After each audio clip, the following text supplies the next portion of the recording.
Hello, my name is Miguel Parga. I am the author of What They Didn't Teach You in Film School. I've been a professor for 14 years, and this is another one on a series of videos that I'm making on how to make movies at home with whatever equipment you have available to you. Where I'm going to concentrate on teaching you the principles of good filmmaking rather than the equipment. Why? Because the equipment changes, but the principles really don't. That way you can apply them to whatever, for example, camera you may have, whether it's a RED or your phone. Very good. So today I wanted to talk to you about the concept of having an active protagonist. What does that mean, having an active protagonist rather than a passive protagonist? All it means is this: your protagonist must make choices. What choices does the protagonist make? Well, it's very simple.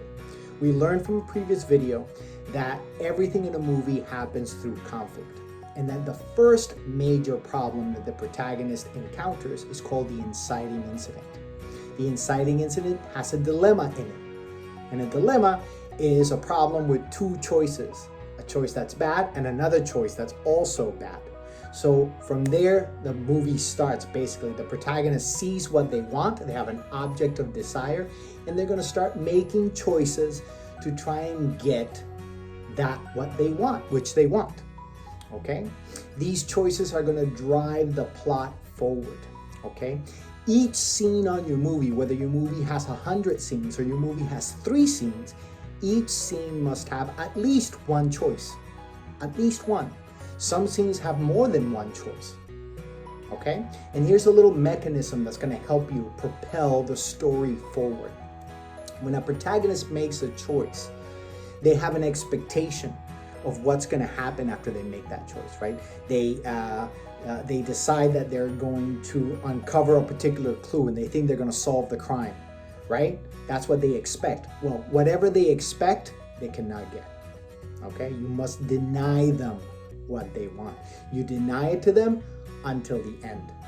At the end, they may or may not get it depending on the type of ending that you want for your movie. Okay? So, character makes a choice, they have an expectation. You deny them that expectation. In other words, they don't get what they thought they were going to get. And that forces them to make another choice, getting them deeper into the plot and deeper into the movie. Okay? And more into danger as well. All right? That little mechanism is going to propel the story forward. A movie with a protagonist that has no choices, that makes no choices, is going to feel slow. It's going to feel like molasses. Okay? A movie with a protagonist that makes choices is going to feel active. It's going to feel like the plot is moving forward. It's going to keep the audience interested.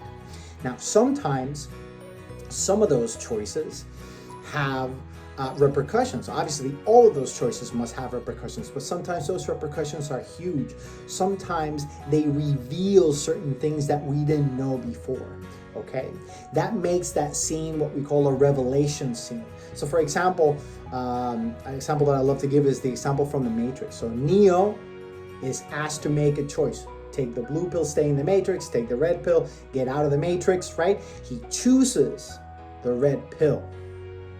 And now we have the revelation of what the Matrix actually is. Now he realizes he's not in the real world.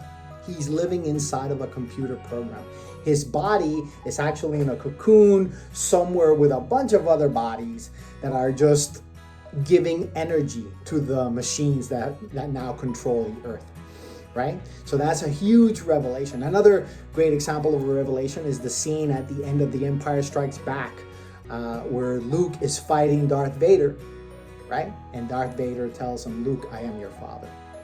Okay? It's a huge revelation. Why? Because Luke has made the choice not to join him, right? Darth Vader offers him a job, and Luke says, "No, I'm not going to join you and join the Empire. I'm going to fight against you." And Darth Vader tells him the truth. The truth is, I'm your father. Okay? So that makes that scene a much larger scene than a normal choice scene. But still, it comes out of the choices that the protagonist makes. In a movie, for example, that's a feature-length motion picture, you have hundreds of choices that the protagonist makes, each one more complex than the next. In a short, you have to have, even if it's short, let's say it's 5 minutes, you have to have at least 3 choices, 3 or 4 choices. The more choices you have, the better the movie's going to move forward, the faster it's going to seem. It is rarely the problem to have too many choices in a film. On the contrary, a lot of the times what you have is, and I see it a lot with my students, is that they'll create a movie in which the protagonist is passive. Things are happening to them, but they're not influencing the plot at all. So next time you're writing a movie, think about what does the protagonist want and make them active.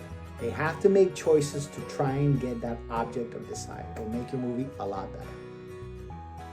If you like the content and would like to hear more about future seminars, projects, and the upcoming release of my new book, How to Make Movies at Home, subscribe to the channel and follow me on social media. Thanks for watching.